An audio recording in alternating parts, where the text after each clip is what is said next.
E qual que é o tratamento? O que pode ser feito? Descoberto que a pessoa tem a retinopatia. Olha, como nós falamos, quer dizer, nós temos que bater nessa tecla, um bom controle clínico. O paciente que é diabético, se ele controlar rigorosamente a glicose, só com esse controle, e também controle da pressão arterial, controle de lípides, de colesterol no sangue, controle de infecções, só com um bom controle clínico, previne-se de 50% a 75% da cegueira causada pelo diabetes. Então, se o indivíduo tem diabetes e faz um bom controle clínico, ele já diminui o seu risco de cegueira em 50% a 75%. Ora, isso é fundamental. E é simples, e campanhas educativas e programas como o seu dão essa oportunidade, levam esse conhecimento à população de que o indivíduo fazendo um bom controle, ele pode prevenir a sua doença. Segundo lugar, se já está instalada a retinopatia diabética, o que fazer? Geralmente fotocoagulação com raios laser. Grande parte das retinopatias diabéticas dos pacientes podem ser tratados com raios laser. Um tratamento simples, feito com anestesia tópica, no consultório médico, sem necessidade de internação. E o laser previne mais de 90% da cegueira causada pela retinopatia diabética. Vai parar a doença. Vai paralisar a doença. Exatamente. E em casos muito avançados, em que já houve perda da visão, aí nós fazemos uma cirurgia denominada vitrectomia, que é uma cirurgia que recupera até 80% dos casos que já perderam a visão, mas recupera parcialmente a visão. Está chegando uma pergunta, Marcelo Dom Bosco, é exatamente isso que ele está perguntando. Retinopatia diabética é reversível mesmo que seja na criança?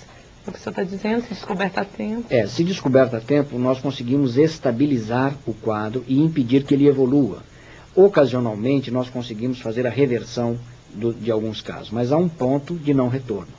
E então o que nós queremos é que os pacientes não cheguem nesse ponto e sejam tratados antes disso. E isso é possível. E isso é importante, né, justamente o controle clínico que o Márcio está dizendo. Eu costumo falar que o fundo do olho, que o Márcio se referiu, é o espelho do nosso corpo. Exatamente. Né? E é justamente o espelho dos rins. Então, se a gente imaginar que o que está acontecendo no fundo do olho do paciente diabético, isso está acontecendo em todos os vasos do nosso corpo, principalmente nos rins. Então, se o paciente já está desenvolvendo uma retinopatia, que é o problema vascular retiniano, isso também a gente pode prolongar isso daí para o rim. Ele também está tendo uma nefropatia. Então, o que a gente está tentando fazer hoje? Está tudo interligado.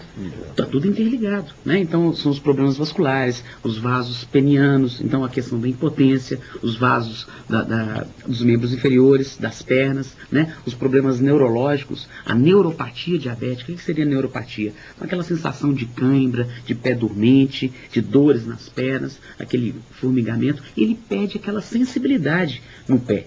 Então, o indivíduo, na hora que ele calça um sapato, né, ele não está sentindo. Então, se tiver uma pedrinha, um alfinete, ele vai machucar e macerar aquele pé, porque ele perdeu a sensibilidade dolorosa. Então, é importante que ele tenha esse esclarecimento de olhar o sapato antes de colocar, de examinar os seus dedos do pé, né, de saber como cortar a unha. A unha deve ser cortada de uma forma, não aquela forma arredondada, e sim uma forma mais quadrada, para não deixar aquele cantinho na unha, para aquilo machucar o pé. E, posteriormente, como ele tem uma imunodepressão, como ele tem uma dificuldade de cicatrização, ele desenvolver lesões nesse pé e podendo chamar uma patologia que nós chamamos de pé diabético. Aí já vai ser uma outra causa de internação, a causa de aumento de custo de hospitalização. O diabético tem que estar sempre alerta, sempre em estado de percepção para poder evitar essas complicações. Eu queria voltar especificamente para a criança, para a infância. Quais são os cuidados especiais? Você trabalha num projeto, Weekend, para Weekend, esse projeto, né? Que alerta as crianças. Que a gente tem um gosto muito grande de estar pela primeira vez falando, né, aqui com você, Bia. O Diabetes Weekend, ou seja, o fim de semana do diabético, é um projeto do fim de semana do diabético, ele visa justamente essa interação e essa integração entre as crianças que possuem diabetes. Então, o que é o projeto Diabetes Weekend? É um projeto que nós criamos aqui em Belo Horizonte, é um projeto de fim de semana.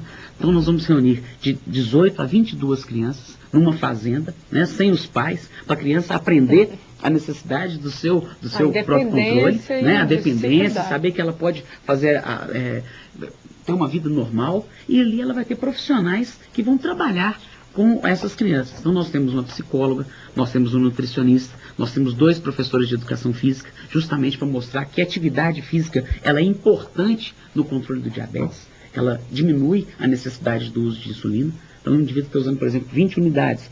Com atividade física regular, ele pode diminuir isso para 16, 18. E as crianças aprendem a aplicar a insulina. A criança ela vai ter essa facilidade de saber o local de aplicação, isso é muito importante. Né? Muitas às vezes a gente vê aplicando um antebraço e deve ser aplicado na parte do subcutâneo, na parte de trás do braço, no abdômen, na parte de fora da coxa e no que a gente chama no bumbum, né? No glúteo, né? E a criança vai ter a oportunidade de conhecer outras crianças que também possuem o diabetes e vai ser uma festa, né? E vão aprender a controlar esse diabetes. Ou seja, encarando com naturalidade também a doença e sabendo lidar. Com certeza, para justamente prevenir essas complicações que nós estávamos falando, né? Então aí vem o quarto ponto da cadeira que eu tinha falado no início, que é a educação. Quanto mais a gente conhece sobre o diabetes, o paciente conhece sobre o diabetes, o clínico e a equipe multidisciplinar, o oftalmologista, o endocrinologista, o enfermeiro, o fisioterapeuta, o nutricionista, o professor de educação física, o psicólogo, eles trabalham em equipe,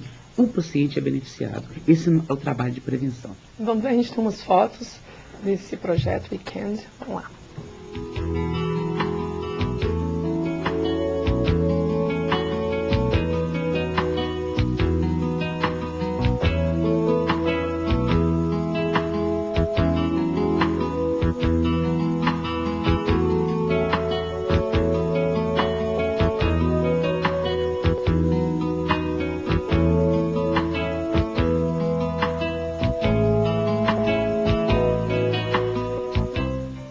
No meio de tanta festa dá até para esquecer que tem diabetes, né? Cavalo, fazenda. Uma das grandes, a gente tem até percebido, os irmãos das crianças diabéticas, né, todas pedindo para poder participar também, né? Deixa eu ir também. Porque ali ela está vendo que uma criança que antes tinha todo cuidado, era toda paparicada, ali ela pode andar a cavalo, ela vai saber como está o nível de glicose.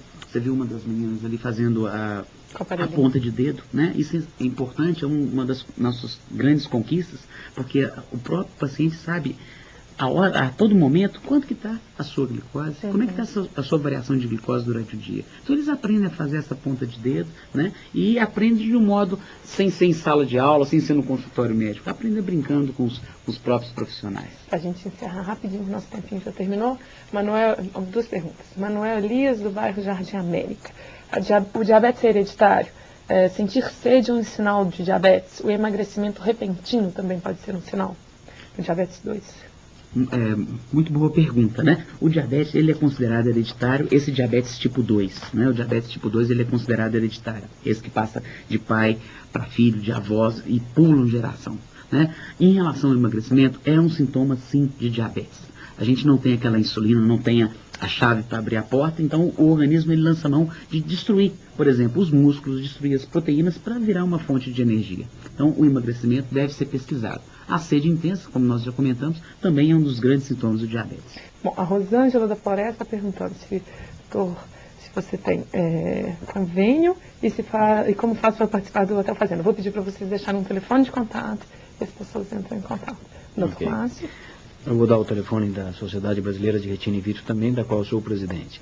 274-3355. 274-3355. Vou pedir para repetir, me mata. Eu atendo convênio, sim, atendo. E o projeto do Hotel Fazenda, né, pode entrar em contato com o telefone 241-6377.